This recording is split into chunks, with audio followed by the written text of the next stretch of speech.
बच्चों, आज हम सब परिसर अध्ययन भाग 1 में पाठ 7 आहार की पौष्टिकता के बारे में पढ़ेंगे। पहले मैं एक पुस्तक का वाचन कर रही हूँ, पाठ का वाचन कर रही हूँ और उसके बाद मैं आपको हर चीज़ के बारे में बताऊंगी जिसे आपको ध्यान से सुनना है। भोजन की आवश्यकता किस लिए होती है? भोजन अर्थात क्या बच्चों? जो हम खाना खाते हैं। हमारे शरीर को भोजन की बहुत आवश्यकता होती है। कोई भी काम करने के लिए हमें भोजन बहुत ज़रूरी है। भोजन द्वारा हमारे शरीर का समुचित विकास होता है, शरीर में क्षरण की पूर्ति होती है, शरीर में विभिन्न क्रियाएं सुचारू रूप से चलती हैं और दैनिक कार्य करने के लिए और हमें ऊर्जा प्राप्त करने के लिए भोजन की बहुत आवश्यकता होती है। अब यहाँ पर देखो, दूसरा प्रश्न लिखा है, आहार का अर्थ क्या है? आहार क्या होता है? जो हम पूरे दिन में खाना खाते हैं, जो खाद्य पदार्थ या पेय पदार्थ खाते हैं, जो खाना खाते हैं या पेय के रूप में जो हम लेते हैं, खाते पीते हैं, और उसे हम आहार कहते हैं। यहाँ पर तीसरा प्रश्न है, आहार कम या अधिक होने का कारण क्या है?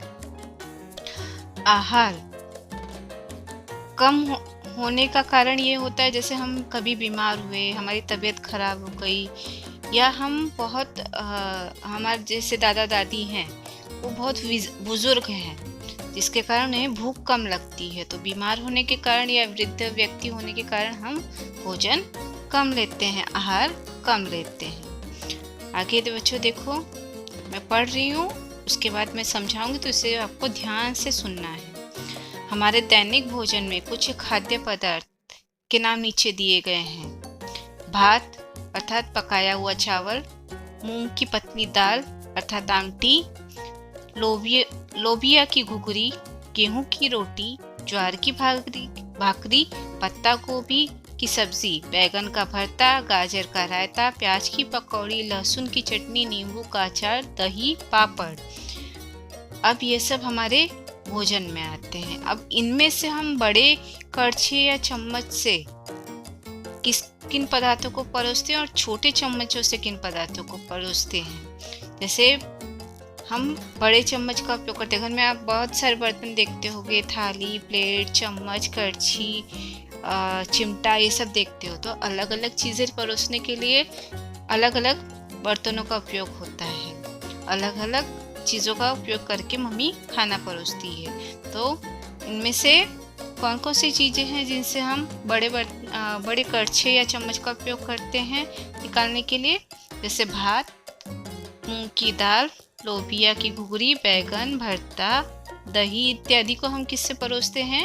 बड़े कड़छे से या चम्मच से परोसते हैं। इसके साथ साथ लहसुन की चटनी, नींबू का अचार, गाजर का रायता, ये सब हम किससे परोसते हैं? छोटे चम्मच से परोसते हैं। बच्चों, अब हमें खाद्य पदार्थ के 2 समूह बनाने हैं और एक समूह में अधिक मात्रा में खाए जाने वाले पदार्थ तथा दूसरे समूह में कम मात्रा में खाए जाने वाले पदार्थ देखने हैं। बच्चों देखो, यहाँ पर एक खाने की थाली भी दिखाई दे रही है।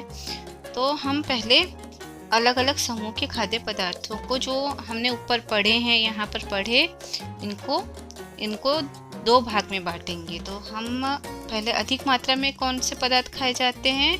जैसे हम भात, मूंग की दाल, लोबिया की घुघरी, ज्वार का कोचा, पत्ता गोभी की सब्जी, ये अधिक मात्रा में खाए जाने वाले पदार्थों में आते हैं। कम मात्रा में खाए जाने वाले पदार्थों में बैगन का भरता, गाजर का रायता, प्याज की पकौड़ी, लहसुन की चटनी, नींबू का अचार, दही और पापड़, ये सब थोड़ी थोड़ी मात्रा में लेते हैं। जैसे कि भात हम जितना लेंगे उतना हम अचार नहीं खाते हैं, हम उसे बहुत थोड़ी मात्रा में लेते हैं।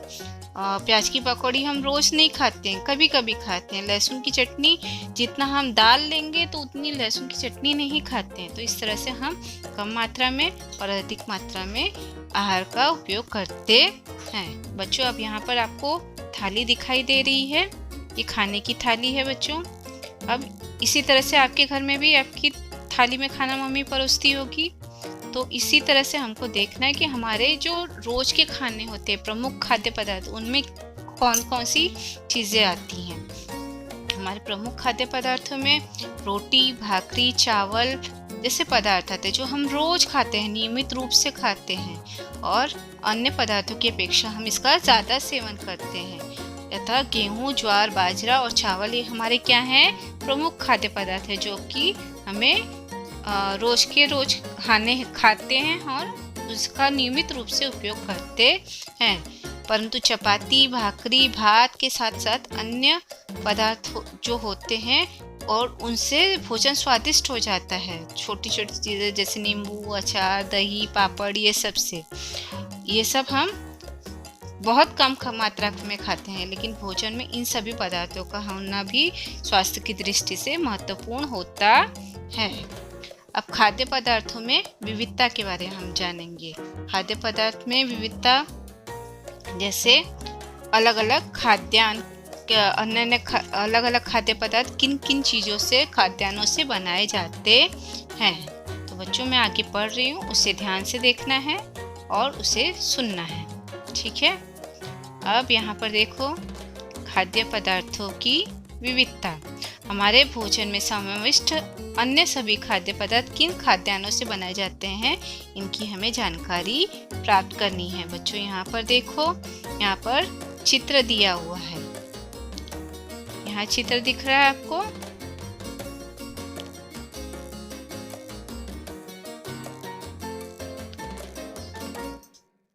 यहाँ पर देखो, चीकू दिया है, मिर्च है, ज्वार, मूली, अंडा, लौंग, मूंगफली, तिल, बाजरा, घमोय, करेला, दूध, टिकोरा, काली मिर्च, ककड़ी, इमली, विभिन्न खाद्य पदार्थ और नींबू और मुर्गी का अंडा या चिकन भी हम खाते हैं। अब इनमें कौन कौन से खाद्य पदार्थ से हमें आटा मिल सकता है? आटा किससे मिलता है हमको गेहूं से, जौ से, मक्का, ज्वार और बाजरे से हमें आटा मिलता है। इनको पीसने के बाद हमें उसका आटा प्राप्त होता है। अब मक्खन, घी, दही किससे बनता है? हाँ, दूध से बनता है। किससे बनता है बच्चों? दूध से बनता है। फिर तेल के लिए हम किसका उपयोग करते हैं? तेल किस चीज़ों से मिलता है हमें? मूंगफली से और तिल से, बर्रे से, ठीक है। प्राणियों से मिलने वाले कौन कौन से पदार्थ हैं? दूध, अंडा, मुर्गी का मांस। दूध किससे मिलता है हमको? गाय, भैंस से मिलता है, बकरी से मिलता है। अंडा किससे मिलता है? मुर्गी से। और मुर्गी का मांस तो जो चिकन होता है वो किससे मिलता है?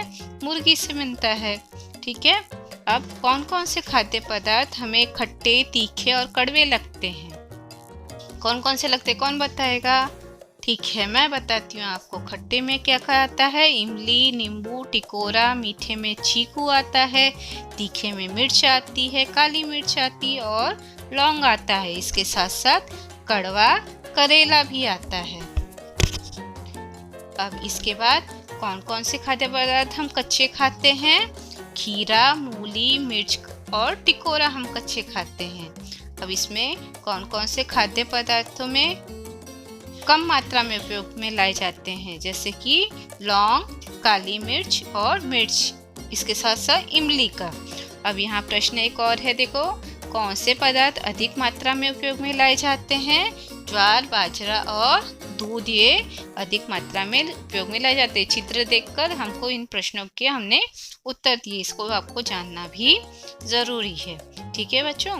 हमने देखा कि जिन खाद्यान्नों का उपयोग करके हम इनमें कितनी विविधता है, अलग अलग जो हम रोज लेते हैं उनमें अलग अलग कितनी विविधता पाई जाती है, और अलग अलग कारणों से हम विभिन्न पदार्थों का उपयोग करते हैं। मक्खन प्राप्त करने के लिए दूध लेते हैं, और ज्वार बाजरे का आटा, इसके साथ साथ खट्टी चीज़ों का भी हम उपयोग करते हैं। साथ साथ हम मीठे के लिए मीठा बनाते समय गन्ने का रस, गन्ने से मिलने वाली शक्कर, गन्ने के रस से बनने वाली शक्कर या गुड़ का उपयोग करते हैं। आगे देखिए, जिस प्रकार हम खाद्यान्नों में विविधता पाई जाती है, उसी प्रकार हमें लोगों की पसंद और नापसंद भी अलग होती है। सबको ज़रूरी नहीं है कि सबको मीठा ही पसंद हो या खट्टा ही पसंद हो। ऐसी चीज़ें हम ज़रूरी नहीं होती कि सबको पसंद ही आए। सबकी पसंद अलग अलग होती है। जैसे छोटे बच्चे मीठा खाना ज़्यादा पसंद करते हैं, बड़े लोग खट्टा या तीखा खाना पसंद करते हैं। उसी प्रकार से कुछ पदार्थ जो हम बार बार खाना चाहते हैं और कुछ पदार्थ जिनसे हम खाने से बचना चाहते हैं, परंतु महत्वपूर्ण यह है कि खाए जाने वाले पदार्थ हमारे शरीर की भोजन की सभी आवश्यकताओं को पूरा करते हैं या नहीं करते, इसका ध्यान देना बहुत ज़रूरी होता है। अब बच्चों, हमें शरीर की विभिन्न आवश्यकताओं की पूर्ति करने वाले घटकों के बारे में भी देखना है। अब शरीर की आवश्यकताओं की पूर्ति करने वाले घटक सभी खाद्यान्नों से कम और अधिक मात्रा में प्राप्त होते हैं। अब हम भोजन के कुछ घटकों के कार्य के बारे में जानेंगे। भोजन के घटक जो हम भोजन खाते हैं, रोज लेते हैं, आहार ग्रहण करते हैं, उनके क्या क्या कार्य हैं, भोजन के कारण हमें क्या क्या मिलता है, उसके बारे में हम जानेंगे। ठीक है। पहला घटक होता है ऊर्जा या शक्ति प्रदान करना। हम दिन भर में बहुत सारे कार्य करते हैं, शारीरिक परिश्रम करते हैं और भोजन का पाचन तथा श्वसन इसके कारण अपने आप होता रहता है। भोजन के घटक से प्राप्त होने वाली ऊर्जा के कारण ही यह संभव होता है। इसके बाद दूसरा होता है वृद्धि या क्षरण की पूर्ति करना। भोजन के घटकों के द्वारा ही शरीर के विभिन्न अंगों की वृद्धि होती है। कार्य करने के लिए हमारी ऊर्जा या क्षय होता है, जो क्षरण होता है, वह भोजन के घटकों के कारण उसकी पूर्ति हो जाती है। अब तीसरा है भोजन का कार्य क्या होता है, एक विशिष्ट कार्य होता है। भोजन के घटकों की सहायता से हमारे शरीर की हड्डियां क्या होती हैं, बहुत मजबूत हो जाती हैं। इन्हीं घटकों के कारण कुछ घटक हमारे विभिन्न रोगों से हमारी रक्षा करते हैं। इसके बाद भोजन का चौथा घटक होता है सही क्रियाओं का संचालन। भोजन का यह एक घटक जो होता है पानी होता है। पानी हम रोज पीते हैं ना, तो यह भोजन का एक घटक ही है। यह शरीर में कुछ नहीं देता, परंतु शरीर की सभी क्रियाएं पानी के द्वारा ही सुचारू रूप से चलती हैं। इसलिए पानी भी हमारे भोजन में बहुत आवश्यक होता है। बच्चों, इस बात का आपको ध्यान रखना चाहिए कि हमारा शरीर जो होता है हट्टा कट्टा होना आवश्यक है। इसके लिए भोजन के सभी आवश्यक घटक हमें मिलने चाहिए। स्वास्थ्य को उत्तम बनाए रखने के लिए हमारे लिए यह बहुत आवश्यक है। हम विभिन्न पदार्थों को अदल बदल कर खाते रहें।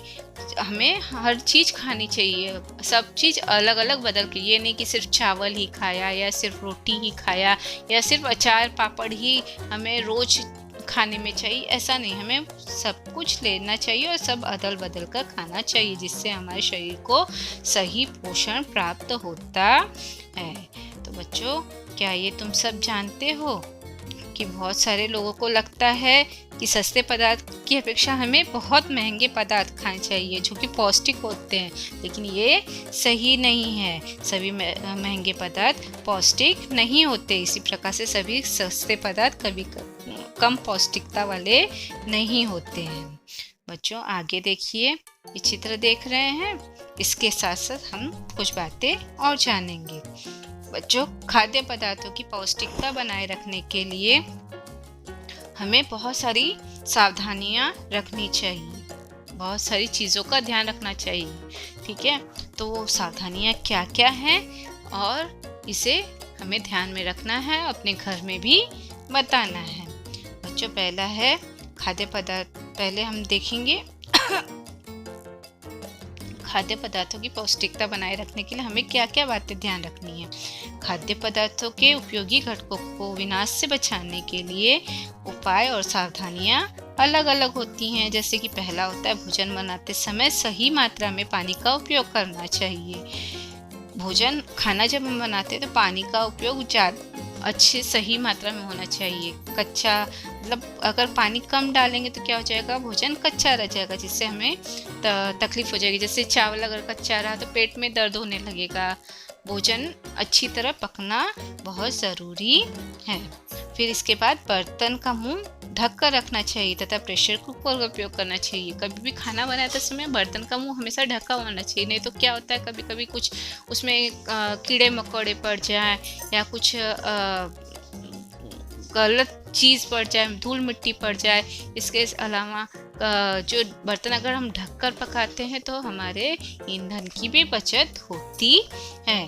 दलहनों को अंकुरित करने के बाद ही उसका सही समय पर उपयोग करना चाहिए। हमें सही समय पर ही खाना चाहिए। दलहन मतलब जैसे चना, मटर, ये सब होता है। इसको अंकुरित करने के बाद इससे हमें बहुत सारी पौष्टिक चीज़ें मिलती हैं। आटे में से भूसी अलग नहीं करनी चाहिए। मम्मी क्या करती है, जब आटा आता है तो उसको चालन से चाल देती है, तो वो नहीं करना चाहिए। मम्मी को बोलना है कि उससे चालना नहीं, उसकी पौष्टिकता उससे ख़त्म हो जाती है।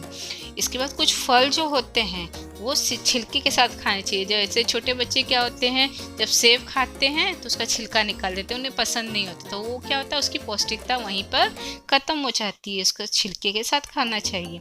गाजर, मूली, चुकंदर, खीरे को धोकर और कच्चा सलाद बनाकर खाना चाहिए। इसके साथ साथ भोजन ऐसा होना चाहिए जिसमें 2 से 3 खाद्य पदार्थ होने चाहिए। तो बच्चों, आपको ये बात समझ में आया? इन सब चीज़ों का आपको ध्यान रखना बहुत आवश्यक है। अब बच्चों, हम यहाँ पर देखेंगे एक जीभ से संबंधित एक मनोरंजन खेल देखेंगे। ठीक है? जीभ अर्थात आपके सबके पास जीभ है ना, तो हमें स्वाद किससे पता चलता है? जीभ से पता चलता है। अच्छा बच्चों, आपको पता है ना, हमारी 5 ज्ञानेंद्रियाँ होती हैं। 5 ज्ञानेंद्रियों के नाम क्या क्या होते हैं? आँख, नाक, कान, जीभ और त्वचा, जिसमें जीभ का कार्य क्या होता है? स्वाद का पता करना होता है। तो बच्चों, हमें जीभ द्वारा स्वाद की जानकारी होती है।